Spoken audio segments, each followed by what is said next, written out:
বন্ধুরা, তোমরাও যদি মহেন্দ্র সিং ধোনি আর বিরাট কোহলিকে সবথেকে দুর্দান্ত ক্যাপ্টেন মনে করে থাকো তো ভিডিওটিকে অবশ্যই একটি লাইক করে দাও।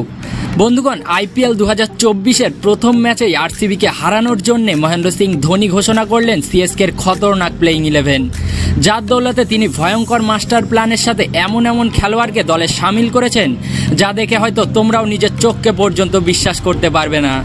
তো বন্ধুরা, প্লিজ ভিডিওটা অবশ্যই পুরো দেখো, যার মধ্যে আমি তোমাদের জানাতে চলেছি সিএসকের খতরনাক প্লেইং 11, তার সাথে কোথায় এবং কখন ম্যাচটি শুরু হবে তার সমস্ত তথ্য। কিন্তু তার আগে বন্ধুরা, আইপিএল ও ভারতীয় ক্রিকেট দল সম্পর্কে সমস্ত লেটেস্ট নিউজ সবার আগে পাওয়ার জন্যে ভিডিওটিকে ঝটপট একটি লাইক করে আমাদের চ্যানেলটিকে অবশ্যই সাবস্ক্রাইব করে নেবে।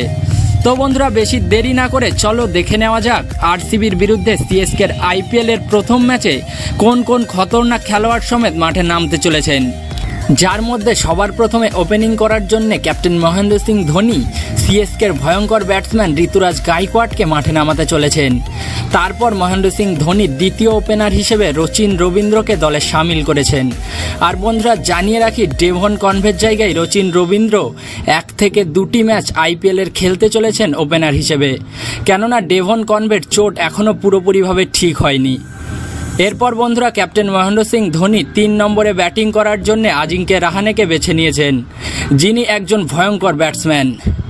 তারপর বন্ধুরা, 4 নম্বরে নিউজিল্যান্ডের ভয়ঙ্কর ব্যাটসম্যান ডেরিল মিচলকে মাঠে নামাতে চলেছেন মহেন্দ্র সিং ধোনি। এরপর 5 নম্বরের কথা বললে আজিঙ্কে রাহানের মতো ভয়ঙ্কর অলরাউন্ডারকে বেছে নিয়েছেন ক্যাপ্টেন মহেন্দ্র সিং ধোনি, যেখানে বন্ধুরা জানিয়ে রাখি আফগানিস্তানের বিরুদ্ধে কিছুদিন আগেই এই ব্যাটসম্যান দুর্দান্ত পারফরমেন্স করে সবাইকে অবাক করে দিয়েছেন। অন্যদিকে বন্ধুরা, 6 নম্বরে ভারতের সবথেকে দুর্দান্ত অলরাউন্ডার রবীন্দ্র জাদেজাকে দলের সুযোগ দিয়েছেন ক্যাপ্টেন মহেন্দ্র সিং ধোনি। আর এই ব্যাটসম্যান কেমন তা তোমরা নিশ্চয়ই জানো। তারপর মহেন্দ্র সিং ধোনি 7 নম্বরে ব্যাটিং করার জন্য তার সাথে উইকেট কিপিংয়ের জন্য নিজেকেই বেছে নিয়েছেন।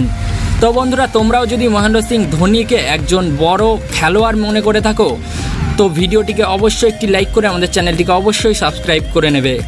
তারপর 8 নম্বরে অলরাউন্ডার হিসেবে শার্দুল ঠাকুরকে মাঠে নামাতে চলে। 9 নম্বরের কথা বললে মহেন্দ্র সিং ধোনি মহিন আলীকে দলের সুযোগ দিয়েছেন। তারপর 10 নম্বরে সিএসকের হয়ে দীপক চাহার ময়দানে নামতে চলেছেন, যিনি নিজের ভয়ঙ্কর বোলিং দিয়ে সবাইকে অবাক করবেন তা মহেন্দ্র সিং ধোনি আশা করছেন। এরপর লাস্ট এবং 11 নম্বর প্লেয়ার হিসেবে জুনিয়র মালিঙ্গাকে বেছে নিয়েছেন এমএস ধোনি। তো বন্ধুরা, এই সিএসকের প্লেইং 11 তোমাদের কেমন লেগেছে অবশ্যই নিচে কমেন্ট করে জানিও। আর ভিডিওটা ভালো লাগলে ভিডিওটিকে একটি লাইক করে আমাদের চ্যানেলটিকে অবশ্যই সাবস্ক্রাইব করে নেবে।